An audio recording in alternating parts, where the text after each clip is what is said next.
Hello everyone, this is CA Payal Shrimal from panoramic education. हम लोग inter में audit का मैराथन कर रहे हैं और आज हमने जो चैप्टर चूज़ किया है, चैप्टर 8 ऑडिट रिपोर्ट, ये मोस्ट फंडामेंटल चैप्टर है। मतलब अगर आपको 700 सीरीज या इसमें ऑडिट की कंक्लूजन नहीं पता है तो बहुत सारे आंसर्स का कंक्लूजन अपन नहीं बना पाते। तो आज के इस वीडियो में बहुत ही फटाफट एंड बहुत ही मक्खन तरीके से हम ये पढ़ने वाले हैं कि कब ऑडिटर ने कौन से ओपिनियन पे पहुंचना चाहिए। वैसे तो आप देखोगे तो इस चैप्टर के 5 पार्ट है, कुछ मिसलेनियस टॉपिक्स भी इसके अंदर है। जॉइंट ऑडिट, कारो, ब्रांच ऑफिस एंड 143 का कंपनीज एक्ट। इसको मैं इसी प्लेलिस्ट में पार्ट 2 ऑफ दिस चैप्टर के तरीके से कवर कर दूंगी। पार्ट 1 पे तो पूरा फोकस हमारा 700 सीरीज ऑफ स्टैंडर्ड्स पर होगा, जिसमें हम ऑडिट के कंक्लूजन पे और रिपोर्टिंग पे पहुंचना सीखते हैं, जिसके लिए हमारे सिलेबस में 5 स्टैंडर्ड्स है। वैसे तो 6 होते हैं, लेकिन जो 800 सीरीज स्पेसिफिक टाइप की स्पेशल रिपोर्टिंग है या 720, वो इंटरमीडिएट में आपके सिलेबस में नहीं होता, वो सीए फाइनल लेवल पे आता है। तो हमारा काम है अभी इस वीडियो में 5 स्टैंडर्ड्स को एकदम जबरदस्त तरीके से क्रिस्प वे में कवर करना। सबसे पहले तो मैं आपको बता दूं कितने प्रकार की ऑडिट रिपोर्ट्स होती है। मैं ओपिनियन की बात नहीं कर रही हूं, मैं रिपोर्ट्स की बात कर रही हूं। देखिए, एक होती है स्टैंडर्ड रिपोर्ट। स्टैंडर्ड रिपोर्ट का पूरा फॉर्मेट ऐसे 700 में दे रखा है। This is your plain standard. जब आप उस रिपोर्ट में एज इट इज जो कंटेंट दिया हुआ है उसको ले लेते हो और वो ही सेम पैटर्न में बनाते हो, कुछ नहीं छेड़ते, तो क्योंकि कुछ नहीं छेड़ते इसलिए उसे कहते हैं अनचेंज्ड या अनमॉडिफाइड ऑडिट रिपोर्ट। इसमें फॉर्मेट में कोई चेंज नहीं होता, और ये जो फॉर्मेट ऑफ रिपोर्ट होता है ना, इसमें सबसे अच्छा या क्लीन ओपिनियन अपन ऑडिटर देना सीखता है। मान लेते हैं आपको कुछ भी बदलना है अबाउट योर ऑडिट रिपोर्ट, तो उसे कहते हैं मॉडिफिकेशन करना।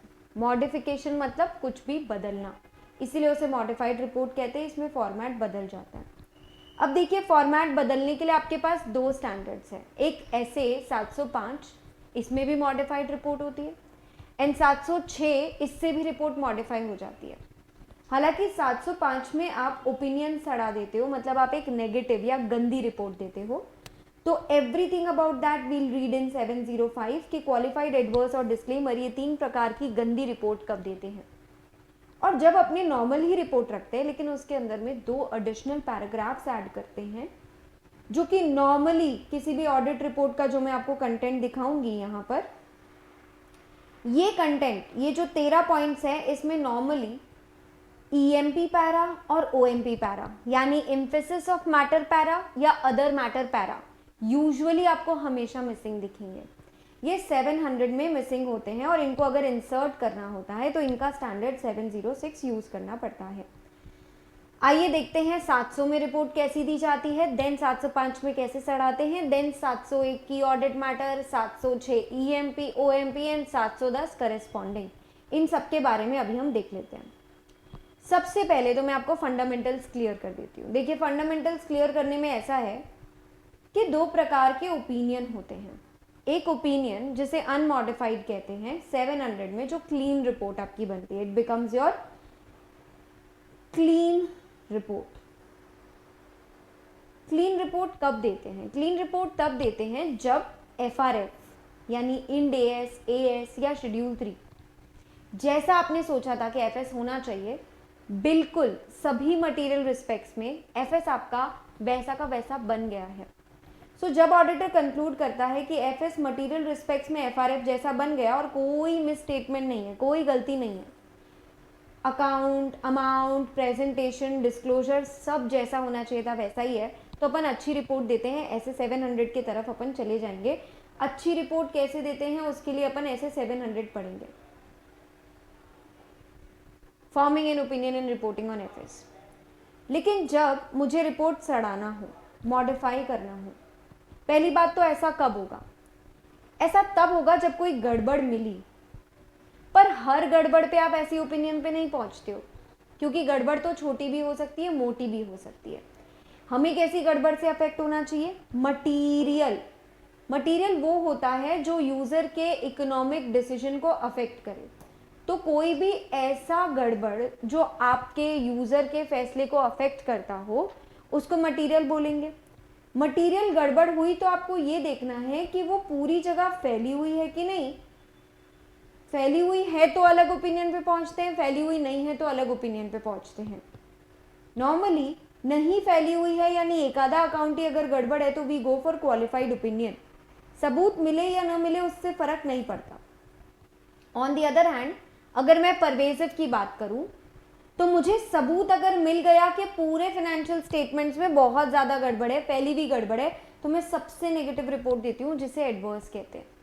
और अगर मैं कितनी भी कोशिश कर लूँ पर मुझे सबूत ही नहीं मिल रहा, मैनेजमेंट मुझे दे ही नहीं रहा डॉक्यूमेंट, या डॉक्यूमेंट मिसिंग है, या मैं जिस डेटर से बात करने की कोशिश कर रही हूँ वो डेटर रिस्पॉन्ड ही नहीं कर रहा, किसी भी वे में अगर हमें ऐसा लग रहा है कि सबूत नहीं मिल पा रहा तो हम डिस्क्लेमर ऑफ ओपिनियन दे देते हैं। हाथ खड़े कर देना, हर हर महादेव, मतलब मेरे पास कोई ओपिनियन नहीं है। तो अभी तो ये बहुत बेसिक एक चार्ट आपको मैंने बता दिया, but how do we actually decide कि हम कौन सा ओपिनियन दें, अच्छा या बुरा। एकदम लेमैन टर्म्स में मैं आपको इसे एक्सप्लेन करने की कोशिश करती हूँ। ओपिनियन कैसे दें, कैसे डिसाइड करना है। सबसे पहले पूछिए कि क्या कोई गड़बड़ है क्या। Amount, presentation, classification, disclosure FS और एफआरएफ के मैच करते हैं कि नहीं। एफआरएफ बोले तो आपका इंड एएस या फिर एएस, क्योंकि अभी आप इंटर लेवल के लिए पढ़ रहे हो तो एएस बिकम्स योर एफआरएफ। तो एएस जैसा प्रेजेंट करने बोल रहा है और एफएस में आपने जैसा प्रेजेंट किया है, दोनों सेम है या दोनों में कुछ डिफरेंस है। अगर दोनों सेम है मतलब कोई डिफरेंस नहीं है, कोई मिसस्टेटमेंट नहीं है, तो चुपचाप क्लीन रिपोर्ट दे दो। देखिए या तो डिफरेंस है या तो हो सकता है आपको सबूत नहीं मिला। तो अगला सवाल पूछने की बारी आती है, क्या वो मटेरियल है। मटेरियल मतलब यूजर के इकोनॉमिक डिसीजन को अफेक्ट करेगा कि नहीं। देखिए 3000 का 2999 किसी ने लिख दिया तो 1 रुपये से हमें कोई फर्क नहीं पड़ता। तो गड़बड़ होते हुए भी ये गड़बड़ कैसी है, नॉन मटेरियल गड़बड़ है, इसलिए हमें इसे कोई भी रिपोर्टिंग नहीं करनी। अगेन हम इसमें अगर मटेरियल नहीं है तो 700 पे चले जाएंगे।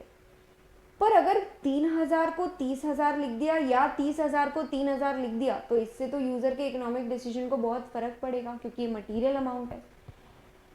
तो मटीरियलिटी अगर है अमाउंट में तो आओ 705 पर सारी गंदी रिपोर्ट तो 705 में ही देते हैं। तो अब इन 3 गंदी रिपोर्ट्स में से कि क्वालिफाइड, एडवर्स या डिस्क्लेमर में मैं कौन सा दूं, उससे मेरा फैसला कैसे अफेक्ट होता है। तो 2 क्वेश्चंस पूछने हैं आपको खुद से। एक कि जो गड़बड़ है वो फैली हुई है क्या पूरे एफएस में, क्या वो पूरे एफएस को अफेक्ट करती है, मतलब एक आधे स्पेसिफिक एलिमेंट्स पे कन्फाइंड नहीं है, 3, 4, 5, 6, 7, 8 अलग अलग अकाउंट्स को गंदा करती है, हर एक में थोड़े थोड़े थोड़े थोड़े अमाउंट की गड़बड़ है, पूरा एफएस ही गड़बड़ है। या फिर अगर एक ही आइटम में गड़बड़ी है यानी सिर्फ एक बैलेंस शीट आइटम गड़बड़ है पर वो एफएस का सब्सटैंशियल पोर्शन यानी 70-80% कवर करता है तो वो भी परवेजिव कहलाएगा। कोई ऐसे डिस्क्लोजर की गड़बड़ है जो मोस्ट इंपॉर्टेंट डिस्क्लोजर्स हैं तो भी हम उसे परवेजिव मानकर एडवर्स कर सकते हैं। देखिए अगर परवेजिव नहीं हुआ मतलब गड़बड़ है या गड़बड़ हो सकती है तो बेटा फैली हुई नहीं है ना, आंख बंद करके हमेशा क्वालिफाइड दे देना, क्योंकि सबूत से फर्क नहीं पड़ता है मिला कि नहीं मिला, परवेजिवनेस से फर्क पड़ता है। सबूत मिला तो हम लोग इफेक्ट वर्ड यूज करते हैं, सबूत नहीं मिला तो पॉसिबल इफेक्ट वर्ड यूज करते हैं। अभी अपन 705 में देखेंगे।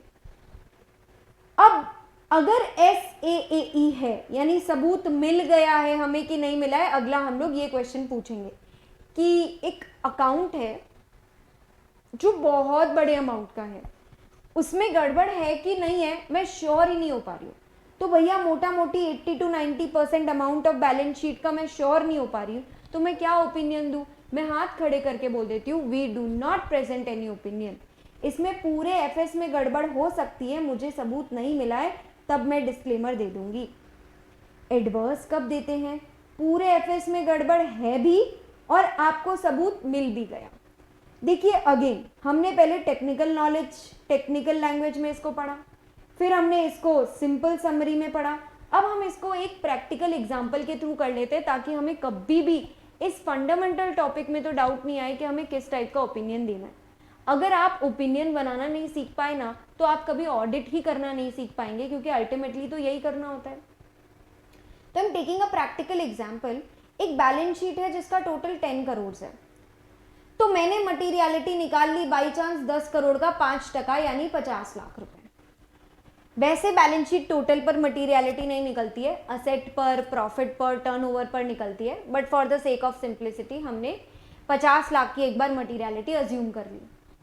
अब मैं आपको बताऊंगी परवेजिव कब होता है, तो कब एडवर्स या डिस्क्लेमर देने का, और कब परवेजिव नहीं होता है तो चुपचाप क्वालिफाइड पे चले जाने का, सबूत मिले कि नहीं मिले फर्क ही नहीं पड़ता। मान लेते हैं कि अपनी बैलेंस शीट में प्लांट एंड मशीनरी 9 करोड़ की है, इन्वेस्टमेंट्स 20 लाख के, इन्वेंट्री 10 लाख की है, कैश 10 लाख का है और डेटर्स 60 लाख के हैं। अब मैं छोटी छोटी गड़बड़ आपको गिनाना शुरू करती हूँ। सपोज बेटा आपका इन्वेंट्री गड़बड़ है, आपका कैश गड़बड़ है, आपके इन्वेस्टमेंट्स भी गड़बड़ है, पर अगर आप इनकी तीनों की गिनोगे ना मिस स्टेटमेंट्स 20, 30 और 40, ये 40 लाख किसी भी हालत में 50 लाख से तो कम है। तो भले ही ये मिसस्टेटेड होंगे, लेकिन क्योंकि ये मटीरियली मिसस्टेटेड नहीं है, इसलिए अभी भी हम ऐसे 700 के हिसाब से इसको नॉट मटीरियल मानकर अच्छी रिपोर्ट दे सकते हैं, छोटी मोटी गड़बड़ जाने दे सकते हैं। मतलब मैं ऐसा मान रही हूँ थोड़ी बहुत गड़बड़ इसमें, थोड़ी बहुत इसमें, थोड़ी बहुत इसमें है। लेकिन अगर मान लेते हैं अकेला डेटर आपका गड़बड़ वाला है, बेटा एक चीज सोच के बताना कि क्या 10 करोड़ में 60 लाख एक बहुत पूरा एफएस कवर कर लेने वाला अमाउंट है क्या? बिल्कुल नहीं है। 10 करोड़ में से 9 करोड़ बिल्कुल सब्सटैंशियल है क्योंकि वो 90% होता है, लेकिन 10 करोड़ में से 60 लाख मटीरियल जरूर है क्योंकि मटीरियलिटी तो 50 लाख थी। अब 50 लाख में अगर 60 लाख की गड़बड़ हो गई है तो आप इसे मिस स्टेटमेंट मानोगे,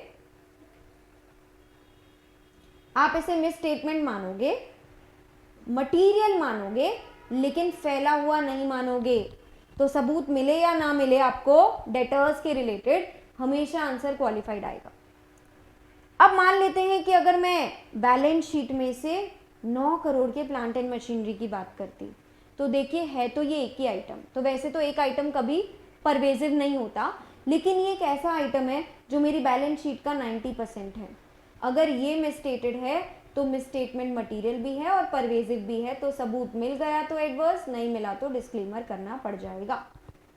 इसका ही दूसरा एग्जाम्पल आपका आता है कब परवेजिवनेस एक आइटम तक कन्फाइंड नहीं होती, जब थोड़ी थोड़ी गड़बड़ इन्वेंट्री में, डेटर में, प्लांट एंड मशीनरी में, सब में है, तो आप इसे मिला करके भी परवेजिव बोल सकते हो।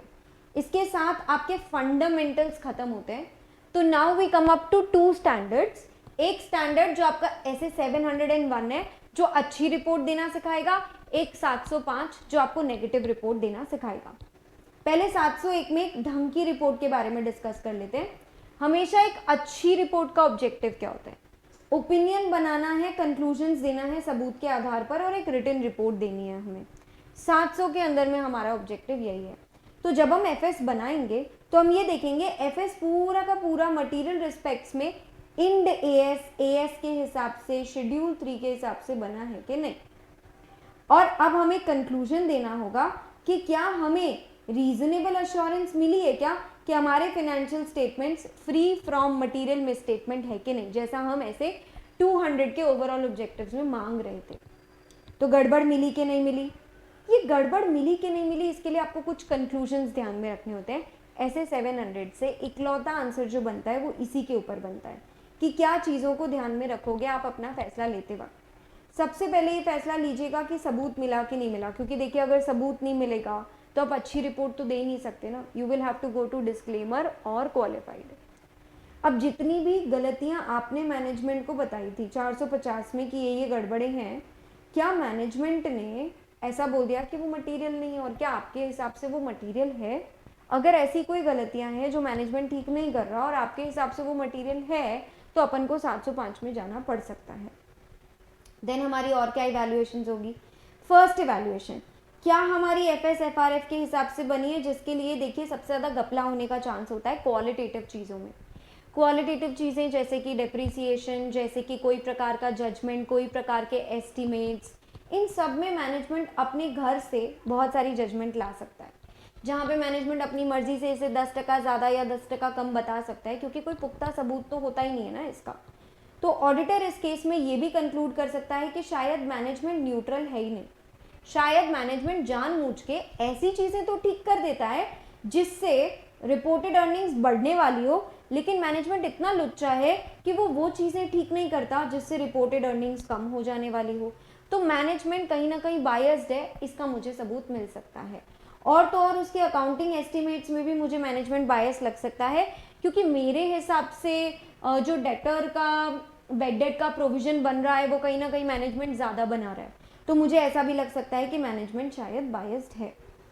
कुछ स्पेसिफिक इवैल्यूएशंस भी आपको करने पड़ेंगे, even this is an important answer. हालांकि सारे इंपॉर्टेंट आंसर्स आपको पीडीएफ में स्टार मार्क्ड ऑलरेडी मिल जाएंगे, तो अभी के लिए इसको हटा देते हैं। What are the specific evaluations? Specific evaluation में हम देखेंगे कि जो भी अकाउंटिंग पॉलिसी मैनेजमेंट ने लगाई है, पहली बात तो देखिए, जो पॉलिसी लगाओ चुपचाप डिस्क्लोज कर दो, और जैसा एएस या इंड एएस बोलता है वैसा करो ना। जितने भी एस्टिमेट्स हैं वो सारे रीजनेबल होने चाहिए। अच्छा, 11th स्टैंडर्ड के अकाउंट से पढ़ते आ रहे हैं कि जो भी इंफॉर्मेशन होती है वो रेलेवेंट होनी चाहिए, रिलायबल होनी चाहिए, कंपेरेबल होनी चाहिए, अंडरस्टैंडेबल होनी चाहिए। जितने भी डिस्क्लोजर्स हैं वो एडिक्वेट यानी काफ़ी होने चाहिए, छुपा क्यों रहे हो। अच्छा, एफएस 5 एफएस होती है, सबकी टर्मिनोलॉजी अप्रोप्रिएट होनी चाहिए, यानी balance sheet, PNL, notes to accounts, इनके जो भी नाम होते हैं वो भी बराबर होने चाहिए। एनपीओ का बना रहे हो तो इनकम एंड एक्सपेंडिचर होना चाहिए, पीएनएल बोलने से काम नहीं होगा। तो ये आपके स्पेसिफिक इवैल्यूएशंस हो गए। देन क्या आपकी एफएस फेयर प्रेजेंटेशन कर पा रहा है, जिसके लिए आपको ऑब्वियसली एफएस का पूरा प्रेजेंटेशन स्ट्रक्चर, अंदर का कंटेंट और सारे ट्रांजैक्शंस और इवेंट्स फेयर मैनर में प्रेजेंट हुए कि नहीं वो देखना पड़ेगा। क्या एफएस प्रॉपरली बता रहा है कि वो एएस के हिसाब से बना है कि नहीं, मतलब क्या वो एडिक्वेटली डिस्क्राइब कर देता है एफआरएफ को। देखिए, आपके एफआरएफ बहुत एफआरएफ हो रहा है। पहली बात तो एफआरएफ क्या होता है? FRF is financial reporting framework.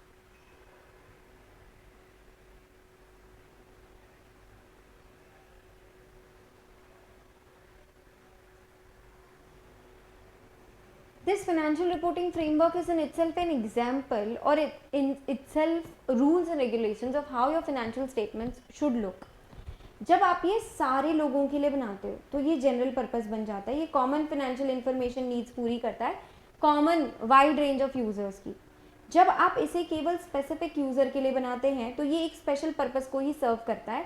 उसके लिए मतलब जैसे मैंने किसी के साथ एक डील फाइनल करी या मैंने बैंक से लोन लिया, तो मैंने बैंक को ही दिखाने के लिए केवल एफएस बनाए हैं। उसके लिए तो 800 सीरीज होता है जो आपके सिलेबस में ही नहीं है, तो आपको ये स्पेशल पर्पस फ्रेमवर्क पे तो ध्यान ही नहीं देना, आपको तो जनरल पर्पस की बात करनी है। वाइड रेंज ऑफ यूजर्स में भी ना 2 प्रकार का प्रेजेंटेशन होता है। हम लोग कौन सा यूज करते हैं? हमारा एएस फेयर प्रेजेंटेशन में आता है। कैसे मैं कह सकती हूँ कि एएस फेयर प्रेजेंटेशन में आता है? मैं समझाती हूँ। देखिए, फेयर प्रेजेंटेशन बदले में कंप्लायंस वाला कहता है चुपचाप तुम लोग है ना, जो हमने रूल्स लिख के दिए हैं ना उसको पालन कर लो, कोई नीचे वाले एक्सेप्शंस तुमको मिलेंगे नहीं।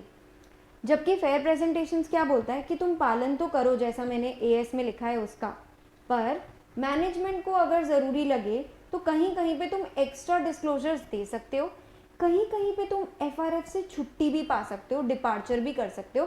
पर ये डिपार्चर बड़े रेयर सर्कमस्टांस में करना, और तभी करना जब तुम्हें लग रहा है ऐसा करने से फेयर प्रेजेंटेशन होगी। तो ये था आपका general purpose framework, special purpose framework और फेयर प्रेजेंटेशन। इसके साथ अपन ने 700 में सारी डिटेल्स कर ली है। अब 700 में बच जाता है सिर्फ इसका छोटू सा फॉर्मेट। 700 में ना एलिमेंट्स ऑफ राइटिंग पे आ जाओ। अपनी जो ऑडिट रिपोर्ट होती है वो पूरी राइटिंग में होनी चाहिए और उसके एलिमेंट्स होते हैं। मतलब ऐसे 700 के हिसाब से एक रिपोर्ट बनती है, कानून आपको अलग रिपोर्ट बता सकता है। से फॉर एग्जांपल कंपनीज एक्ट भी अपने पीछे एक ऑडिट रिपोर्ट का फॉर्मेट दे सकता था, कोई भी एक्ट दे सकता है। या फिर एक थर्ड तरीके की भी बन सकती है, standards and international standards on auditing ने जैसी रिपोर्ट दी है। तो 3 प्रकार से आपकी ऑडिट रिपोर्ट का फॉर्मेट आ सकता है। आप इसमें सबसे मेन एलिमेंट ऐसे 700 वाला ही मानोगे, क्योंकि आपके सिलेबस में तो केवल वही है। सबसे पहले जब ऑडिट रिपोर्ट स्टार्ट होती है ना, कोई भी कंपनी का ऑडिट रिपोर्ट बाजू में खोलकर इसको कंपेयर करोगे तो ज़्यादा अच्छे से समझ में आएगा, जैसा अपन अपने मेन क्लास में करते हैं। इंडिपेंडेंट ऑडिटर्स रिपोर्ट सबसे पहले हेडिंग होगी उसकी, ठीक है। फिर एड्रेसी कौन रहेगा आपका? शेयर होल्डर्स या TCWG जिसके लिए भी आपने ये रिपोर्ट बनाई है, सबसे पहले ओपिनियन पैरा चालू होता है वी हैव ऑडिटेड, फिर FS का अलग अलग पांचों टाइटल आ जाते हैं, we have audited the balance sheet, the P&L, the notes to accounts and all that. Notes के साथ साथ summary of significant accounting policy भी वो लोग वहाँ पे लिखते हैं, कौन सी कंपनी का ऑडिट किया है उसका नाम लिखते हैं और कौन से पीरियड के लिए किया है उसका नाम लिखते हैं। अगर फेयर प्रेजेंटेशन फ्रेमवर्क यूज कर रहे हो जैसा कि हम लोग करते हैं, तो हम हमेशा क्या स्टेटमेंट लिखते हैं, हमारे ओपिनियन में फिनेंशियल स्टेटमेंट्स फेयरली सब कुछ FRF के हिसाब से बनाते हैं, यानी मोटा मोटी कंप्लायंस फ्रेमवर्क बिल्कुल सेम होता है, बस उसमें ये फेयरली वर्ड या फिर ट्रू एंड फेयर व्यू, ये वर्ड यहां पे रहता है, ये वर्ड कंप्लायंस में मिसिंग रहता है। अब जब भी आप अपना ओपिनियन पैरा दे दोगे उसके तुरंत नीचे आएगा बेसिस ऑफ ओपिनियन पैराग्राफ, जिसमें हमेशा 4 बातें ही लिखनी होती है, 1, 2, 3 एंड 4। हमें पहली बात बतानी होती है कि हमने हमारा ऑडिट स्टैंडर्ड्स ऑन ऑडिटिंग के हिसाब से किया है, हमारी बहुत सारी रिस्पॉन्सिबिलिटियां हैं, अगर आपको पढ़ना है तो जाओ पॉइंट नंबर 9 में हमारा ऑडिट रिस्पॉन्सिबिलिटी पैरा पढ़ लो, उसमें हमने सारी रिस्पॉन्सिबिलिटीज लिखी है। हम लोग कंपनी को बिल्कुल नहीं जानते थे, हम लोग ने प्रॉपर इंडिपेंडेंस मेंटेन करा है, एथिकल रिक्वायरमेंट्स मेंटेन करी है, वो इंटेग्रिटी ऑब्जेक्टिविटी वगैरह सब कुछ हम लोगों ने सबूत इकट्ठा करा है और सबूत के बेसिस पर ही हमारा ओपिनियन आया है। अब ऐसे 570 पढ़ाऊंगी तब बता दूंगी कि मुर्गा पैरा कब आता है। मुर्गा, material uncertainty related to going concern assertion. तो गोइंग कंसर्न असेसमेंट में अगर आपकी मटेरियल अनसर्टेनिटी आ गई कि भैया हमारे सर पे खतरा मंडरा रहा है, कंपनी बंद होने वाली है, तो हम कभी कभी गोइंग कंसर्न यूज करते हैं। कब करते हैं उसके लिए ऐसे 570 पढ़ेंगे। देन आता है आपका की ऑडिट मैटर, इसकी भी पूरी डिटेल अभी मैं पढ़ा दूंगी 701 में। ये हर लिस्टेड कंपनी को मैंडेटरी होता है, कभी कभी कानून आपको बोलेगा तो भी शायद आपको की ऑडिट मैटर डालना पड़ सकता है। इसमें क्या चीज़ें आती है, बहुत इंपॉर्टेंट ऑडिट में जो चीज़ें हुई थी, मोटा मोटी जो बातें आपने TCWG से करी है उसमें से जो इंपॉर्टेंट बातें चूज करते हैं वो की ऑडिट मैटर में आता है। अदर इन्फॉर्मेशन वैसे 720 का पार्ट होता है, इसके अंदर में आप अपनी एनुअल रिपोर्ट वगैरह यूज करते हो, but again this is a part of your CA final syllabus. Management responsibility para में मेन 2 चीजें आ जाती है, FS हम बना कर देंगे, मैनेजमेंट वादा करता है, इंटरनल कंट्रोल मैनेजमेंट लगा कर देगा, गोइंग कंसर्न असेस करके देगा, हर साल 570 के अंदर में बोला है ये बात तो, और मैनेजमेंट बोर्ड TCWG कौन आदमी रिस्पॉन्सिबल है FR ओवरसी करने के लिए वो बता दो। भाई जितने भी आपके फाइनेंशियल स्टेटमेंट्स, अकाउंट्स, बुक्स, सबकी रिकॉर्ड्स के लिए जिम्मेवार ये लोग ही हैं, ताकि फ्रॉड को प्रिवेंट, डिटेक्ट, करेक्ट कर सके। और जितनी भी जजमेंट्स और एस्टिमेट्स लेनी है वो भी बड़ी सोच समझ के रीजनेबली लेंगे। हालांकि और भी चीज़ें मैनेजमेंट ड्यूटी में आती है, पर ये मेन चीज़ें हैं। और ऑडिटर रिस्पॉन्सिबिलिटी पैरा तो पूछो ही मत, शुरू होता है बस ख़त्म नहीं होता। इसलिए हमने ये बोल दिया कि इसका तो लोकेशन ही इंपॉर्टेंट है, इसको ना रिपोर्ट के बीच में से हटा दो, इसको रिपोर्ट के पीछे अपेंडिक्स की तरह अटैच कर दो, या एक काम करो CA को बोलो अपनी वेबसाइट पे डाल देगा, और वेबसाइट का या अपेंडिक्स का सिर्फ रेफरेंस यहाँ बीच में डाल देगा, ताकि ये इतना बड़ा, इतना सारा डिटेल में जो ये बड़ा सा पैराग्राफ जगह खा जाता है वो ना हो सके, ऐसा हम कोशिश करें। ठीक है। Also what we can do is we can include it within the body. Within the body मतलब ये जैसा आ रहा है, जिस जगह पे आ रहा है, उसको एज इट इज भी अपन आने दे सकते हैं, अपना चॉइस है इसके अंदर में। ओके, सबसे पहले ऑडिटर रिस्पॉन्सिबिलिटी पैराग्राफ में क्या आएगा, इसके अंदर आएगा कि हम लोग रीजनेबल एश्योरेंस लेते हैं। क्यों बता रहे हैं यहाँ पर, क्योंकि एक ले पर्सन पढ़ने वाला है ऑडिट रिपोर्ट, जिसने आपकी तरह ऑडिट नहीं पढ़ रखी है, तो उसको नहीं पता, इसलिए हम अपना कंधा ले रहे हैं, झड़का रहे हैं और सबको बता दे रहे हैं। हम लोग एब्सोल्यूट एश्योरेंस नहीं लेते, रीजनेबल एश्योरेंस लेते, और ऑडिट रिपोर्ट हम बना के देंगे। रीजनेबल एश्योरेंस जो है हाई लेवल होता है, पर कोई गारंटी नहीं होता कि हम सारी गड़बड़ पकड़ के देंगे। फिर उनको समझा दो मटीरियलिटी क्या होता है, क्योंकि हम सिर्फ मटीरियल मिसस्टेटमेंट्स पर ही रिपोर्ट देते हैं, तो इनको बता दो कि हमने सारी गड़बड़ नहीं ढूंढी है। मटीरियल क्या होता है, मटीरियल इज समथिंग जो आपका यूजर डिसीजन को अफेक्ट कर सके। हम लोग पूरे ऑडिट के दौरान प्रोफेशनल जजमेंट और स्केप्टिसिज्म यूज़ करते रहते हैं, ऐसा हम उनको बता देंगे। हमारी प्रोसेस बता देंगे कि हम लोग पहले रिस्क असेस करते हैं, फिर ऑडिट प्रोसीजर करके सबूत इकट्ठा करते हैं, इंटरनल कंट्रोल्स की अंडरस्टैंडिंग लेके टेस्ट ऑफ कंट्रोल्स करते हैं। अकाउंटिंग एस्टिमेट और अकाउंटिंग पॉलिसी बनाती भले ही सरकार हो, मैनेजमेंट बनाती हो, लेकिन हम उसको चेक ज़रूर करते हैं। गोइंग कंसर्न की अप्रोप्रिएटनेस भी हम लोग चेक करते हैं। FS का प्रेजेंटेशन कंटेंट वगैरह भी हम लोग चेक करते हैं। अच्छा, ऐसे 600 में क्या होता है ना, एक मेन कंपनी भी होती है, उसकी बहुत सारी ब्रांचेस भी होती है, तो अगर कंपोनेंट कोई और ऑडिटर ऑडिट करता है तो उसकी डिटेल भी हम लोग अपनी रिपोर्ट में बता देते हैं। कौन कौन से मुद्दे हमने टीसीडब्ल्यूजी को कम्युनिकेट किए की ऑडिट मैटर में, एथिकल कंप्लायंस टीसीडब्ल्यूजी को बताना की ऑडिट मैटर के बारे में, ये सब भी ऑडिटर रिस्पॉन्सिबिलिटी पैरा का पार्ट होता है। ये पूरी जो रिपोर्टिंग वाला फॉर्मेट है ना, इसको दिल से लगा के याद मत करना। इसके 2 पैराग्राफ्स मोस्ट इंपॉर्टेंट है जो मैं आपको बता देती हूँ, एक ओपिनियन पैरा और एक बेसिस ऑफ ओपिनियन पैरा, वो दोनों ड्राफ्ट करना सीख लेना, जो मैं आपको सिखा भी दूंगी। अदर रिपोर्टिंग रिस्पॉन्सिबिलिटी में आपको और भी चीज़ें बतानी है, डिफरेंशिएट करके इसकी हेडिंग डाल देना। कारो 2020 और 143.3 जो इसका पार्ट बनता है चैप्टर का, वो दोनों की रिपोर्टिंग जो अपन ने स्टार्टिंग में देखी थी ना, ये कारो 2020 और 143, ये दोनों अदर रिपोर्टिंग रिस्पॉन्सिबिलिटीज़ का पार्ट बन जाते हैं रिपोर्ट के अंदर। लास्ट में साइन वाली जगह पे पार्टनर का नाम, फर्म का नाम, MRN, FRN, UDIN, UDIN नया कॉन्सेप्ट इंसर्ट हुआ है। UDIN से चलते क्या होता है ना कि कोई भी जो CA बना हुआ है ना, वो पोर्टल से एक नंबर जनरेट करता है, वो नंबर ऐड करता है, तब जाके रिपोर्ट कंप्लीट होती है। इससे कोई भी नॉन चार्टर्ड अकाउंटेंट कोई भी रिपोर्ट बना के दे नहीं पाएगा, इसीलिए 1 Feb 2019 से इसको मैंडेटरी कर दिया for all sorts of engagements. फिर आप अपना सिटी का नाम बता दोगे, और जब तक सबूत नहीं मिल जाता please don't date your audit report. इसके साथ आपका ऐसे 700 पूरा कंप्लीट होता है। 705 में भी फंडामेंटल्स तो मैंने पूरे करा ही दिए आपको। अच्छा, लॉज एंड रेगुलेशंस वाली ऑडिट रिपोर्ट में स्टैंडर्ड्स फॉलो हुए हैं ऐसा तभी बोलना जब ये जो अभी लिस्ट में मिनिमम एलिमेंट्स दे रखे थे ना 12-13, वो सब लॉ में भी होंगे, तभी आप बोलना कि मैंने ऐसे इसके हिसाब से ऑडिट किया, वरना ऐसे का नाम मत रेफर करना। ओके, अब आ जाते हैं अपन 705 पे। 705 की ये वाली रिपोर्ट एक बार वापस देख लो कैसे दी जाती है। जब गड़बड़ है और फैली हुई गड़बड़ है और सबूत भी मिल गया, तो सबसे गंदी रिपोर्ट देके एडवर्स दे देना। जब गड़बड़ है, मटेरियल तो होगी ही ऑब्वियसली, पर हो भी सकती है, नहीं भी हो सकती, मुझे सबूत नहीं मिला। जब सबूत नहीं मिला तो आप हमेशा पॉसिबल इफेक्ट्स बोलते हो, तो वहां पे अगर बहुत मटेरियल और परवेजिव दोनों है तो डिस्क्लेमर कर दीजिएगा।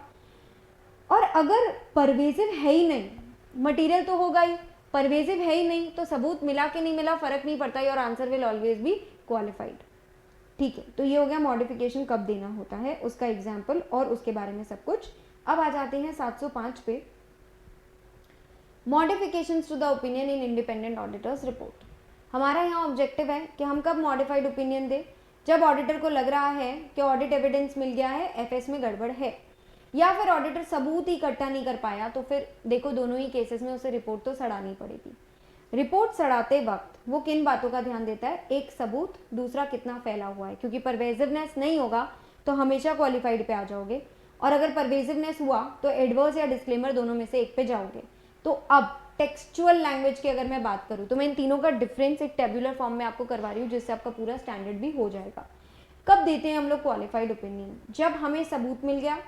मिस स्टेटमेंट्स मटीरियल तो है ही, देखिए मटीरियल तो तीनों में आएगा, बिकॉज अगर मटीरियल ही नहीं होता तो फिर तो मैं 705 में आ ही नहीं पाती ना, तो मैं 700 में अच्छी रिपोर्ट दे देती। लेकिन क्वालिफाइड में कभी भी परवेजिव नहीं होता है, so it is not pervasive. Adverse और डिस्क्लेमर दोनों में परवेजिव होता है। डिफरेंस क्या है फिर एडवर्स और डिस्क्लेमर में, यहाँ सबूत मिल गया, यहाँ सबूत नहीं मिला, और यहाँ पे तो दोनों ही हो सकता है, इसलिए सबूत मिला सबूत नहीं मिला दोनों का केस सेम बनेगा। ठीक है, इसमें possible effect of undetected misstatement material and not pervasive होंगे। क्यों मैं इफेक्ट नहीं बोल पा रही, क्योंकि मैं श्योर ही नहीं हूँ, मुझे सबूत ही नहीं मिला, तो मुझे पता ही नहीं है इफेक्ट पॉसिबल है, क्या है, कितना है, तो मैं पॉसिबल वर्ड यूज कर लूंगी। अब इनके फॉर्म और कंटेंट की अगर मैं बात करूं तो क्या डिफरेंस आ जाता है, वो डिफरेंस यहाँ पे टेबल के फॉर्म में भी देख सकते हैं आप, और नीचे मैंने रिपोर्ट्स के कुछ आपके जो ऐसे 700 के अंदर में जो रिपोर्ट्स होती है उसके कुछ एलिमेंट्स जो हम पूरी रिपोर्ट्स देखते हैं उसका एक स्क्रीनशॉट सिर्फ आपके रिवीजन नोट्स में डाल दिया है। Report on audit of FS में ओपिनियन पैराग्राफ, ओपिनियन पैराग्राफ में जैसे आप देखते हैं we have audited, standalone, balance sheet, PNL, सारे जितने भी आपके टाइटल्स हैं उनका नाम आ जाएगा, समरी आ जाएगी। फिर ऐसा रहेगा हमारे ओपिनियन में जो भी हमें इंफॉर्मेशन मिली है ट्रू एंड फेयर व्यू देते हैं। अब बेसिस ऑफ ओपिनियन पैराग्राफ में 4 चीजें मैंने आपको बताई थी कि हम लोग स्टैंडर्ड्स के हिसाब से ऑडिट करते हैं, ऑडिटर रिस्पॉन्सिबिलिटी पैरा, हम लोगों ने एथिक्स का कंप्लायंस किया, एंड चौथा हमें जो सबूत मिला है वो सफिशिएंट अप्रोप्रिएट है। ये 4 बातें एक नॉर्मल रिपोर्ट में होती है। तो अब जब ये रिपोर्ट क्वालिफाई हो जाएगी तो इसमें क्या चेंजेस आएंगे, देखिए सबसे पहला चेंज, हेडिंग चेंज हो गई दोनों की, qualified and bases of qualified. जिस भी जगह आपके पास में ऑप्शन था लिखने का वो सब जगह पे क्वालिफाइड आ जाएगा, ओपिनियन के पहले क्वालिफाइड वर्ड ऐड हो जाएगा सब जगह। अब एक लाइन बीच में ऐड हो जाएगी कि भाई सब कुछ ठीक है एक्सेप्ट जो मुद्दे रिपोर्ट के बेसिस ऑफ ओपिनियन पैरा में दे रखे हैं उसके अलावा सब कुछ ठीक है। फिर आप एक पूरा पैराग्राफ डेडिकेटेडली समझाओगे कि सपोज मान लेते हैं सिर्फ इन्वेंट्री में गड़बड़ है, तो क्या गड़बड़ है वो आप समझाओगे। उस गड़बड़ को क्वांटिफाई भी कर पाओगे तो कर पा देना, कितनी गड़बड़ है क्या गड़बड़ है सब बता देना। फिर वो 4 चीज़ें एज इट इज सेम आ जाएगी, स्टैंडर्ड्स वाली, रिस्पॉन्सिबिलिटी वाली, आपकी इंडिपेंडेंस वाली बात, और आपको सबूत सफिशिएंट अप्रोप्रिएट मिला, ये चारों चीज़ें एज इट इज सेम आ जाएगी। मतलब क्वालिफाइड में क्या चेंज हुआ, एक हेडिंग में क्वालिफाइड वर्ड ऐड हो गया, ये एक्सेप्ट फॉर वाली लाइन ऐड हो गई, बेसिस के अंदर में पूरा डिस्क्रिप्शन आ जाएगा एक एज इट इज कि क्या गड़बड़ थी, कितने अमाउंट की गड़बड़ थी, पूरी की पूरी गड़बड़ आप एक्सप्लेन कर दोगे, और बाकी कुछ भी चेंज नहीं है। सिर्फ नीचे जहाँ पे सबूत वाली लाइन है वहाँ ओपिनियन की जगह क्वालिफाइड ओपिनियन वर्ड ऐड हो जाएगा। बट अब अगर आप एडवर्स में जाते हो अगेन सेम चेंजेस आएंगे, एडवर्स की हेडिंग में एडवर्स वर्ड ऐड हो जाएगा और बेसिस ऑफ ओपिनियन पैरा की जगह बेसिस ऑफ एडवर्स ओपिनियन हो जाएगा, सबूत वाली लाइन में भी एडवर्स वर्ड हो जाएगा। अब यहाँ पे पूरी की पूरी गड़बड़ है तो F S present true and fair view की जगह F S do not present true and fair view हो जाएगा। इसका मैं आपको एक एग्जाम्पल दिखा देती हूँ। यहाँ पर देखिए क्या क्या चेंज हुआ है, एक एडवर्स पॉइंट यहाँ पे ऐड हो गया, दूसरा यहाँ पे because of the significance of matter F S do not give true and fair view, ये वर्ड ऐड हो गया। फिर basis of adverse opinion para हो चुका है, बेसिस ऑफ ओपिनियन की जगह एक पूरा पैराग्राफ है जो गड़बड़ को एक्सप्लेन कर रहा होगा। अब यहाँ पे 1 या 2 अकाउंट गड़बड़ नहीं है, सारे अकाउंट्स में छोटी मोटी गड़बड़ होगी क्योंकि पूरा फैला हुआ गड़बड़ है। एक्चुअली हुआ क्या, ये लोग एक सब्सिडियरी ही कंसोलिडेट करना भूल गए तो पूरे एफएस में कुछ ना कुछ अमाउंट गड़बड़ है। फिर बाकी चारों पॉइंट एकदम सेम आएंगे। हमने स्टैंडर्ड्स के हिसाब से ऑडिट किया है, रिस्पॉन्सिबिलिटी पैरा आ गया ऑडिटर रिस्पॉन्सिबिलिटी वाला, फिर हम इंडिपेंडेंट है ये वाली लाइन भी आ गई, और लास्ट में हमें सफिशिएंट अप्रोप्रिएट ऑडिट एविडेंस मिला है ये भी लाइन आ गई। चेंज क्या हुआ है, adverse opinion, adverse word add हो गया। लेकिन सबसे ज़्यादा चेंज होती है रिपोर्ट जब आप कोई ओपिनियन एक्सप्रेस करने को तैयार ही नहीं होते हो। That kind of a report is called a disclaimer report. Disclaimer report क्या होता है, इसमें आपको सबूत ही नहीं मिल रही, you are unable to obtain any evidence. इसमें अनडिटेक्टेड मिस स्टेटमेंट मटीरियल तो होंगे ही, परवेजिव भी हो सकते हैं, पॉसिबल इफेक्ट, क्योंकि मैं श्योर नहीं हूँ, मुझे सबूत तो मिला नहीं है। अगेन अब इसमें क्या चेंज होगा, हेडिंग बन जाएगी डिस्क्लेमर ऑफ ओपिनियन, अगले पैराग्राफ में यहाँ पे भी basis of disclaimer of opinion हो जाएगा, पर इसमें बहुत कुछ चेंज होगा। सबसे पहली बात तो जहाँ पे हम सबसे पहली लाइन लिखते हैं वी हैव ऑडिटेड, वही चेंज हो जाएगा। हम लिखेंगे ही नहीं एफएस हैव बीन ऑडिटेड, हम ऐसा लिखेंगे auditor were engage to audit FS, क्योंकि वो कर तो पाए नहीं है, तो आप ऐसा क्यों लिखोगे वी हैव ऑडिटेड, हमने तो कोशिश की थी पर हम ऑडिट कर ही नहीं पाए। और ये लाइन में जहां पे हम लोग बार बार सबूत इकट्ठा कर रहे हैं, ऐसा बोल रहे हैं सफिशिएंट एंड अप्रोप्रिएट, वहां पे ये आएगा ही नहीं, वहां पे आएगा ऑडिटर को सबूत मिला ही नहीं है। ठीक है, auditor does not express an opinion because of the matters described in disclaimer of opinion section, ये वाला पार्ट हो जाएगा। मतलब आपको इसे किस तरीके से लिखना है, सबसे ज्यादा चेंजेस इसी रिपोर्ट में होंगे। सबसे पहले तो disclaimer of opinion and bases of disclaimer of opinion, ये जो बेसिक चेंज थे 2 मैंने वो सिखा दिए। देन देखिए पहली लाइन चेंज हो जाएगी, बाकी सब जगह क्या था, वी हैव ऑडिटेड था, यहाँ पे क्या है, we were engaged to audit, तो वो चीज चेंज हो गई, बाकी सब सेम है। यहाँ पर क्या था, इन आवर ओपिनियन, यहाँ पे तो हम ओपिनियन ही नहीं दे रहे, तो हमने लिख दिया we do not express an opinion because of the significance of the matter, जो डिस्क्लेमर के बेसिस वाले पैराग्राफ में दे रखा है, हमें तो सबूत मिला ही नहीं है। तो बेसिस ऑफ डिस्क्लेमर पैराग्राफ में जबरदस्त चेंज है। अगर आप देखोगे बाकी सब जगह रीजन एक्सप्लेन करने के बाद ये लोग वो 4 पॉइंट एज इट इज डालते हैं, स्टैंडर्ड्स, रिस्पॉन्सिबिलिटी, इंडिपेंडेंस और सफिशिएंट अप्रोप्रिएट ऑडिट एविडेंस वाला। यहाँ पे चारों में से एक भी पॉइंट नहीं आएगा। यहाँ पे in fact basis of disclaimer para के अंदर सिर्फ रीजन आएगा एंड दैट्स इट, बाकी चारों बात हमने यहाँ से हटा दी। और जो इतना बड़ा आपने मेरे साथ ऑडिटर रिस्पॉन्सिबिलिटी पैराग्राफ लिखना सीखा था, ये पूरा पैराग्राफ 1.5 पेज का मिसिंग होता है इस रिपोर्ट के अंदर में। क्यों करूं मैं इतनी तारीफ कि ऑडिटर ये काम करता है, वो काम करता है, ऐसा करता है, वैसा करता है, जब मुझसे एक बेसिक सी ओपिनियन भी नहीं दी गई। तो ऑडिटर रिस्पॉन्सिबिलिटी पैरा को पूरी तरीके से गायब कर देते हैं ये लोग, और ऑडिटर रिस्पॉन्सिबिलिटी पैरा के अंदर में वो 4 में से 3 बातें यहाँ पे पटक देते हैं। कौन सी 4 बातें यहाँ पे थी? स्टैंडर्ड्स, ऑडिटर रिस्पॉन्सिबिलिटी, इंडिपेंडेंस और सबूत। अब देखिए ऑडिटर रिस्पॉन्सिबिलिटी पैरा तो ये खुद है, इसीलिए सेकंड पॉइंट इसमें मिसिंग होता है। फर्स्ट, थर्ड और फोर्थ पॉइंट यहाँ पे मौजूद होगा। स्टैंडर्ड्स ऑन ऑडिटिंग, हम लोगों ने सबूत इकट्ठा करने की कोशिश की थी पर हम कर नहीं पाए थे, एंड कोड ऑफ एथिक्स से हम लोग इंडिपेंडेंट है। तो ये 3 बातें ऑडिटर रिस्पॉन्सिबिलिटी पैरा में आएगी, बाकी सब चेंज हो जाएगी, जिसको मैंने यहाँ पे शॉर्टकट में बता दिया है कि ऑडिटर रिस्पॉन्सिबिलिटी सेक्शन में 3 बातें आ जाएगी और बाकी सब यहाँ से हट जाएगा, ये सारी चीजें यहाँ से डिलीट हो जाएगी। बेसिस ऑफ डिस्क्लेमर पैरा के अंदर में सिर्फ और सिर्फ डिस्क्रिप्शन आएगा। तो अब मैं आपको बता देती हूँ जो गड़बड़ है, डिस्क्रिप्शन जो मॉडिफिकेशन है उसको जब अपन डिस्क्राइब करते हैं, एक पूरा पैराग्राफ आपने देखा, एक जगह इन्वेंट्री गड़बड़ थी, एक जगह ये लोग एक सब्सिडरी कंसोलिडेट करना भूल गए, एक जगह मैनेजमेंट इनको इन्फॉर्मेशन नहीं दे रहा होगा, जो भी गड़बड़ है अगर वो अमाउंट में है तो पहले डिस्क्राइब करो क्या गड़बड़ है, फिर अमाउंट बताओ कितने की गड़बड़ है, और अगर अमाउंट नहीं बता सकते तो ये बात बताओ कि अमाउंट गिनने में नहीं आ रही है। अगर कोई डिस्क्लोजर मिसिंग है तो तुम देकर बता दो वो डिस्क्लोजर। नॉन डिस्क्लोजर में प्लीज पूरा नेचर बताओ। अगर डिस्क्लोजर किया है पर गलत किया है तो क्या गलत किया है वो बताओगे।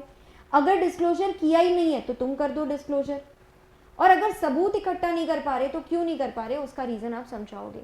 तो मॉडिफिकेशन के अंदर क्या क्या एक्सप्लेन करना है वो बता दिया। मतलब वो जो एक पैराग्राफ है उसकी ड्राफ्टिंग आप इन 3 एग्जाम्पल से सीख सकते हो। यहाँ पे क्वालिफाइड की ड्राफ्टिंग रहेगी इस पैराग्राफ के अंदर, यहाँ पे एडवर्स की ड्राफ्टिंग है, यहाँ पे डिस्क्लेमर की ड्राफ्टिंग है। तो इन 3 पैराग्राफ से आप सीख जाओगे ये पूरा टॉपिक, ठीक है। देन आपकी की ऑडिट मैटर कभी मत डालिएगा जब आप रिपोर्ट डिस्क्लेम कर रहे हो। की ऑडिट मैटर क्या होता है? रिपोर्ट को और अच्छे से एक्सप्लेन करने का तरीका। भाई तुम तो मत ही करो एक्सप्लेन, तुमने तो ओपिनियन भी नहीं दिया है, तुम क्या रिपोर्ट को और अच्छे से एक्सप्लेन करने आ रहे हो। तो जब हम लोग डिस्क्लेमर देते हैं तब की ऑडिट मैटर रिपोर्ट में नहीं आता है, ये यहाँ पर भी बता दिया। जब की ऑडिट मैटर 701 का भी देखेंगे वहाँ पर वापस बता दूंगी। मान लेते हैं आपने एंगेजमेंट एक्सेप्ट किया और उसके बाद मैनेजमेंट ने आप पे रोक टोक लगा दी, तो आप एक बार कोशिश करना उनको रिक्वेस्ट करने की कि भाई गड़बड़ हटा दो, हमें तो पूरा काम करने दो। मैनेजमेंट अगर मना करता है तो आपके पास मैनेजमेंट की चापली करने के लिए TCWG है। आप कोशिश भी करेंगे कोई ऑल्टरनेटिव ऑडिट प्रोसीजर करना पॉसिबल हो पा रहा है क्या, वो करने की कोशिश करिए। अगर आप उससे भी सबूत इकट्ठा नहीं कर पा रहे हैं तो फाइनली आप इफेक्ट्स समझने की कोशिश करें कि सबूत तो मिल नहीं रहा है। अगर मटेरियल और परवेजिव दोनों होगा तो पहले तो ऑडिट छोड़ने की सोचो, नहीं छोड़ पा रहे हो तो रिपोर्ट सड़ा के हाथ खड़े करके we don't have an opinion बोल देना। अगर मटेरियल है लेकिन परवेजिव नहीं है तो अभी तक तो क्वालिफाई करके काम चल जाएगा ना, कि बाकी सब कुछ ठीक है, बस ये एक आइटम, ये एक इन्वेंट्री, ये एक डेटर है जिसका मुझे सबूत नहीं मिल रहा है। इसके साथ आपका 705 यहाँ पे होता है फिनिश। 705 के तुरंत बाद में आ जाता है एक बार 706 लेते हैं अपन, क्योंकि मॉडिफिकेशन के साथ मॉडिफिकेशन खत्म कर देते हैं। तो 2 पैराग्राफ्स है इस 706 के अंदर, एक है एम्फेसिस ऑफ मैटर पैरा, एक है अदर मैटर पैरा। देखिए दोनों में यूजर का अटेंशन ड्रॉ किया जा रहा है किसी इंपॉर्टेंट बात पर। जब वो बात एफएस के अंदर दे रखी हो किसी नोट में तो उसे आप EMP पैरा में ही डालोगे, क्योंकि this is only and only about financial statements. अगर आपको लग रहा है कोई ऐसी बात है जो एफएस में या तो अमाउंट दे रखा है या तो नोट्स में डिस्क्लोजर दे रखा है, which is very fundamental to users understanding FS, तो आप उसको EMP पैरा में बता दोगे। लेकिन अगर आपको लग रहा है नहीं एफएस के अलावा ही कोई बात है जो यूजर के लिए जरूरी है, मतलब ये ओनली अबाउट ऑडिट होता है, ऑडिट से रिलेटेड, ऑडिटर की रिस्पॉन्सिबिलिटी से रिलेटेड या ऑडिटर की रिपोर्ट के रिलेटेड, वो चीज अदर मैटर पैरा में आती है। तो 2 पैराग्राफ्स हो गए, एक EMP एम्फेसिस ऑफ मैटर, एक OMP अदर मैटर। EMP में हमेशा एफएस रिलेटेड मैटर आएगा, OMP में हमेशा एफएस के अलावा वाला ही आएगा which is related to audit. अब जो भी मैटर एफएस में रिफ्लेक्टेड है उसके रिलेटेड, मतलब ये मीनिंग बता रहे हैं EMP का। EMP is a paragraph in audit report जिसमें एफएस के अंदर रिफ्लेक्टेड मैटर्स अगर ऑडिटर को लगता है बहुत सिग्निफिकेंट है टू यूजर्स अंडरस्टैंडिंग तो उसको EMP बोलेंगे। सेम ऐसी डेफिनेशन जो आपने ऊपर ऑब्जेक्टिव में पढ़ ली, पैरा इन ऑडिट रिपोर्ट जो एफएस के अलावा वाले हैं ऑडिटर की जजमेंट में, ये बहुत रेलेवेंट है to users understanding of 3 things, audit, auditor responsibility and audit report. तो जो ऊपर पढ़ा उसी का रिविजन हो गया। अब रिक्वायरमेंट्स देख लेते हैं।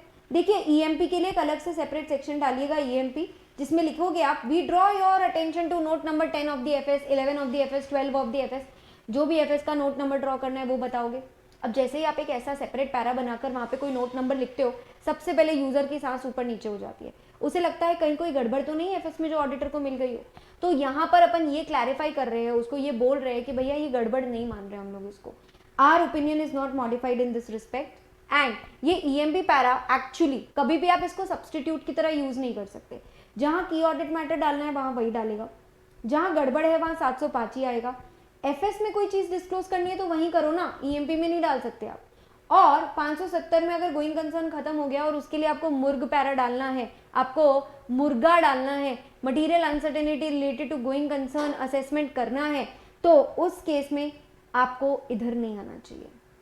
तो ईएमपी कब डालते हैं? 4 केसेस में डालते हैं। वेरी इंपॉर्टेंट आंसर, जब किसी एक्सेप्शनल लिटिगेशन, कोई केस चल रहा है, आपको उसका आउटकम नहीं पता था, future outcome related to that, कोई सब्सिक्वेंट इवेंट हो गया है और आपको अचानक से मैनेजमेंट ने उसको नोट्स में दिखाया है, तो आप भी वो नोट नंबर यहाँ पे दिखा सकते हो। कोई अचानक से बाढ़ आ गई थी, कैटास्ट्रॉफी हो गई थी, आग वाग लग गई थी और बहुत कुछ नुकसान हुआ है, तो उसका भी नोट नंबर मैनेजमेंट ने जहाँ पे बताया आप यूजर को बता रहे हो। कोई नया एएस है जो मैनेजमेंट ने डिस्क्लोज कर रखा है कि हम लोग आने से पहले ही लगा रहे, जल्दी लगा रहे, उसका भी नोट नंबर आप अपनी रिपोर्ट में बता सकते हो। तो कुल मिला के इनका डिस्क्लोजर एफएस में रहेगा। एफएस में जिस नोट नंबर में रहेगा उसकी रेफरेंस आप अपने ईएमपी पैरा के अंदर दिखा दोगे। ये हो गया आपका ईएमपी पैरा। ओएमपी पैरा के अंदर में तो भैया ऑडिट रिलेटेड चीजें आती है, एक सेपरेट सेक्शन बनेगा ओएमपी का। ये तब करना जब लॉ मना नहीं करे। अगेन ये भी की ऑडिट मैटर का सब्सटीट्यूट नहीं है, मतलब की ऑडिट मैटर जहां आना चाहिए वहां वही आना चाहिए, ईएमपी जहां आना चाहिए वहां ईएमपी आना चाहिए, ओएमपी जहां आना चाहिए वहां ओएमपी आना चाहिए। एग्जाम्पल ऐसे 299 आप इसी पार्ट 2 में पढ़ेंगे मेरे साथ कि जब 2 ऑडिटर ज्वाइंट होते हैं पर वो अलग अलग रिपोर्ट दे रहे होते हैं, तो ये लोग एक की रिपोर्ट में एक दूसरे का रेफरेंस देते हैं, that they give in other matter para because it is a topic related to audit. ये हो गया आपका SA 706। Now let us talk about SA 701। 701 क्या होता है? 701 होता है की ऑडिट मैटर। की से तो पता चल रहा है कि इंपॉर्टेंट है। ये वो मुद्दे हैं जो ऑडिटर की जजमेंट में सबसे सिग्निफिकेंट थे, पर सिग्निफिकेंट तो ईएमपी भी था, ओएमपी भी था। ईएमपी उठाया था एफएस से, ओएमपी उठाया था ऑडिट से। ये कहां से उठाया है? ये उठाया है उन मुद्दों में से जो ऑडिटर ने बैठकर टीसीडब्ल्यूजी से गप्पे करी है, जितनी भी कम्युनिकेशन करी। Say for example auditor wrote 100 letters और emails to TCWG during the entire tenure, they had a lot of discussions. उसमें से 10 या 12 मुद्दे सिलेक्ट होंगे, वो भी कौन से वाले जो सबसे इंपॉर्टेंट है। मतलब मैं एग्जांपल दे देती हूँ, सबसे ज्यादा रिस्की मुद्दे, हायर आरएमएम वाले, जहां पे सबसे ज्यादा मैनेजमेंट जजमेंट लगी हो, ऑडिटर जजमेंट लगी हो, जिसमें एस्टिमेशन अनसर्टेनिटी भर भर के हो, या किसी एक सब्सीक्वेंट इवेंट का इफेक्ट, एक बहुत इंपॉर्टेंट सिग्निफिकेंट कोई इफेक्ट हुआ है, इवेंट हुआ है, उसका इफेक्ट। क्या बोल रही हूं मैं? एक बहुत ही सिग्निफिकेंट इवेंट हो गया, जैसे कि कोविड जब आया था, सबकी की ऑडिट मैटर रिपोर्ट्स के अंदर में उसके बारे में बात थी। तो कोई ऐसा सिग्निफिकेंट इवेंट हुआ है, उसका असर क्या पड़ा है, उसके बारे में ऑडिटर ने और टीसीडब्ल्यूजी ने आपस में बातें करी है, तो उसका एक एरिया यहाँ पर उठाकर अपन डालते हैं। अब पर्पस क्या है इसकी? देखिए, जितना ज़्यादा आप चीज़ें रिपोर्ट में बताओगे उतनी ट्रांसपेरेंसी रहेगी और यूजर्स को भी आपकी रिपोर्ट पढ़ के बहुत कुछ सीखने को मिलेगा, एडिशनल इन्फो मिलेगा सिग्निफिकेंट चीज़ों के बारे में, और मैनेजमेंट की जजमेंट की भी बेटर अंडरस्टैंडिंग आपको मिलेगी। किसको की ऑडिट मैटर डालना बिल्कुल अनिवार्य है। लिस्टेड में तो देखो कंपलसरी है ही, लॉ जब बोलेगा तभी भी डालना पड़ेगा। ऑडिटर अपनी मर्जी से भी डाल सकता है, पर जब डिस्क्लेमर किया तो कभी मत डालना। ये बात मैं अब भी आपको पढ़ाकर आ रही हूँ 705 में। अब आपकी रिपोर्ट दिखेगी कैसी? इस रिपोर्ट के अंदर एक सेपरेट सेक्शन होगा, उसकी हेडिंग होगी की ऑडिट मैटर। सबसे पहले शुरू हो जाना तोते की तरह, key audit matter are those matter that in auditors judgement were most significant. मतलब इसकी पूरी मीनिंग बताओगे, फिर क्लियर कर देना यूजर्स को कि भाई ना ईएमपी में, ना ओएमपी में, ना इधर कहीं पर भी हम लोग का सेपरेट ओपिनियन नहीं है। हमें रिपोर्ट सड़ानी होती, हमने 705 में सड़ा दी होती। हमारा ओपिनियन चेंज करना होता तो उसके लिए 705 है। ओपिनियन पैरा के साथ छेड़छाड़ सिर्फ 705 में होती है, ना 701 में होती है, ना 706 में होती है। Again this is not a substitute for FS disclosure. जो बात एफएस में डिस्क्लोज होनी चाहिए थी वो वहीं करो। This is not a substitute for 705 की रिपोर्ट सड़ाना। This is not a substitute for going concern para. And again मुझे इंडिविजुअल मैटर पे कोई सेपरेट ओपिनियन देना है तो उसके लिए भी ये सब्सटीट्यूट नहीं की ऑडिट मैटर का तो अपना काम है, जो बातें आपने TCWG से कर रखी है उसमें से इंपॉर्टेंट मुद्दे सेलेक्ट करके आप अपनी रिपोर्ट में डाल दोगे। देखिए TCWG को बता दीजिएगा कि कौन सी वार्तालाप आप पब्लिक करने जा रहे हो, और अगर बाई चांस आप लोग ने इतनी कॉन्वर्सेशंस गो थ्रू करी but none of them were important, तो ऐसा बता देना TCWG को कि हमारे पास कोई की ऑडिट मैटर है ही नहीं, तो हम कुछ बताने ही नहीं वाले हैं। इसके साथ आपका कंप्लीट हो जाता है 701 भी। So we are done with 700, we are done with 701, 705 and then 706। अब हम आ जाते हैं हमारे इस टॉपिक के लास्ट पार्ट पर 710, जिसका कोई लेना देना ही नहीं है बाकी के स्टैंडर्ड से। मतलब 700 की सीरीज में रिपोर्टिंग के रिलेटेड है बाकी सारे, कम से कम एटलीस्ट ऑडिट रिपोर्ट का पार्ट बनते हैं। ये एकदम अतरंगी स्टैंडर्ड है 710, जो कंपेरेटिव इन्फो की बात करता है। दो टाइप की कंपेरेटिव इन्फो होती है, corresponding figure and comparative FS. Comparative info क्या होता है, पहले वहां से शुरू करती हूँ। पिछले सालों की कोई भी इंफॉर्मेशन होती है तो उसको कंपेरेटिव इन्फो कहते हैं। पिछले साल का अमाउंट या पिछले साल के डिस्क्लोजर्स, एक से ज़्यादा पीरियड के, यानी 2 साल 3 साल 5 साल पिछले साल का जो भी डेटा होगा उसको आप कंपेरेटिव इन्फो बोलोगे। इसके दो टाइप्स होते हैं, एक करेस्पॉन्डिंग फिगर, एक कंपेरेटिव एफएस। बहुत आसान तरीका बताती हूँ। जब भी आपने इंटीग्रल पार्ट की तरह बनाया है पिछले साल के इन्फो को, मतलब वो चिपक के करंट ईयर के डेटा के साथ ही आता है, हमेशा इसे करंट पीरियड के साथ ही पढ़ना है, तो इसे करेस्पॉन्डिंग फिगर बोलोगे। This is compulsory by law, just like companies act के शेड्यूल 3 में मैंडेटरी है 2 साल का डेटा एक साथ बोलना, एक साथ बताना। आपको हर कंपनी की बैलेंस शीट जो दिखेगी उसमें 2 साल का डेटा एक दूसरे के साथ चिपक के ही आता है। उसका रीजन बेटा करेस्पॉन्डिंग फिगर है। लेकिन ऐसा पार्टनरशिप में तो नहीं होता। सोल प्रोप्राइटर या पार्टनरशिप फर्म में आप अपनी खुद की इच्छा से कंपैरिजन के लिए बनाते हो 2 साल का डेटा, 3 साल का डेटा, लॉ ने नहीं बोला आपको बनाने, तो that place becomes comparative FS. एक जगह बनी है आपकी करेस्पॉन्डिंग फिगर, एक जगह बनी है आपकी कंपेरेटिव एफएस। करेस्पॉन्डिंग फिगर के अंदर क्योंकि ऑलरेडी अज्यूम्ड होगा कि पिछले साल के साथ इस साल का डेटा आएगा ही आएगा, इस साल के साथ पिछले साल का डेटा आएगा ही आएगा, ऐसा सब मान के ही चलेंगे।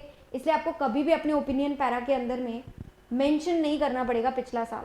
हम 2023 की ऑडिट करते करते कंपनीज में कभी नहीं बोलते कि हमने 2022 की ऑडिट करी है, क्योंकि 23 के साथ 2022 के फिगर्स अटैच्ड आएंगे, ये सबको पता होता है। तो इसमें सिर्फ करंट पीरियड की रेफरेंस होती है। जबकि इस साइड अगर आप आओगे करेस्पॉन्डिंग में, अब मुझे पार्टनरशिप फर्म का ऑडिटर रखा है, तो मुझे क्या पता 5 साल की ऑडिट करवाएंगे, 6 साल की कराएंगे, 10 साल की कराएंगे, क्योंकि किसी को पता नहीं होता। तो सपोज 2023 के साथ आपने 22, 21, 20, 19 सबका ऑडिट किया है, तो आपको ओपिनियन पैरा में जहाँ पे आप डेट डालते हो, पीरियड कवर डालते हो, ये जगह पे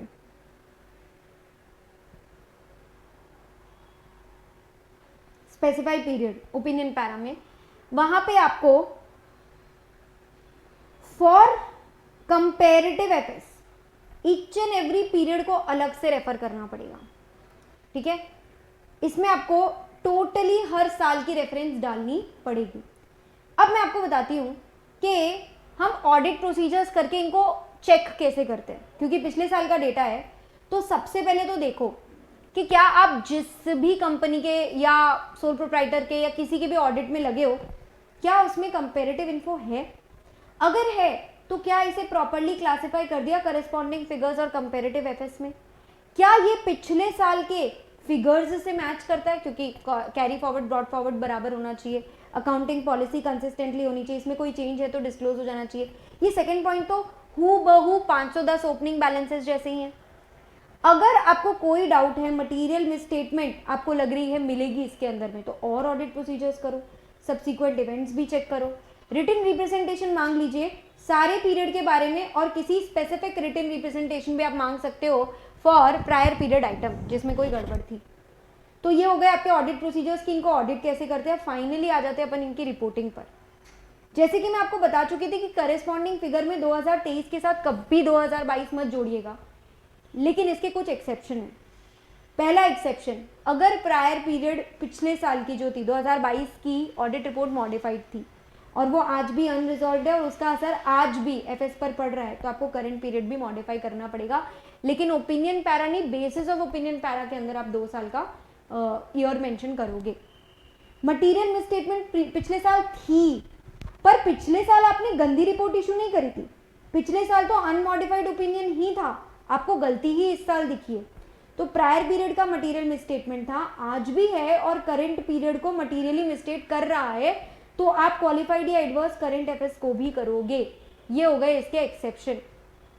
तो यहाँ पे तो आप हमेशा ही रेफरेंस देते हो, यहाँ पे आप जब ये दो केसेस होंगे केवल तब रेफरेंस दोगे। अगर आपका ओपिनियन है प्रायर पीरियड पे जो करंट पीरियड से डिफर करता है, तो इसका डिफरेंस का रीजन भी आप ओएमपी पैरा में डालोगे। ओएमपी पैरा में इसलिए डाल रहे हो क्योंकि ऑडिट के रिलेटेड कोई भी इंफॉर्मेशन यूजर को देनी है तो वो सिर्फ ओएमपी पैरा में ही दे सकते हैं। अब आ जाते हैं, अगर प्रायर पीरियड एफएस जिसकी हम बात कर रहे हैं 2023 की ऑडिट में 2022 is a prior period FS, तो यार वो 2022 में भी तो ऑडिट हुई होगी या फिर वो अनऑडिटेड पड़ा होगा। देखिए अगर वो अनऑडिटेड पड़ा है तो चुपचाप ओएमपी में लिख देना वो पिछले साल अनऑडिटेड था, 510 के ओपनिंग बैलेंस वाला, तो आप रूल अभी भी लगाओगे ही। पर अगर पिछले साल की ऑडिट करी थी किसी और ने, यानी प्रेडेसेसर ऑडिटर था, तो अदर मैटर पैरा 706 में क्या क्या लिखोगे? सबसे पहले कि मैंने नहीं करा था ऑडिट, किसी और ने करा था, उसने जो ओपिनियन दी थी और उसकी डेट, बस करेस्पॉन्डिंग फिगर में इतना ही बताना है। पर अब देखिए कंपैरेटिव एफएस में तो आपको भी काम दे दिया 2022 का, उसके पास भी 2022 का काम था, आपके पास भी है, तो इसमें काम ज्यादा होगा ना कंपैरेटिव एफएस में। तो कंपैरेटिव एफएस में आपको 2022 के लिए क्या करना पड़ेगा? मटेरियल मिसस्टेटमेंट प्रेडेसेसर तक पहुंचवानी पड़ेगी। एक ऐसी गलती है जो प्रेडेसेसर ने नहीं ढूंढी थी, आपने ढूंढी थी, तो आप मैनेजमेंट को बोलोगे एक काम करिए, जाइए उस प्रेडेसेसर ऑडिटर को इन्फॉर्म करवाइए, आप भी एफएस अमेंड करिए, और अगर प्रेडेसेसर नई ऑडिट रिपोर्ट देने को तैयार है तो फिर मैं तो पुरानी रिपोर्ट पे, मैं तो पुराने पीरियड पे कमेंट नहीं करूंगा, मैं करंट पीरियड पे ही कमेंट करूंगा।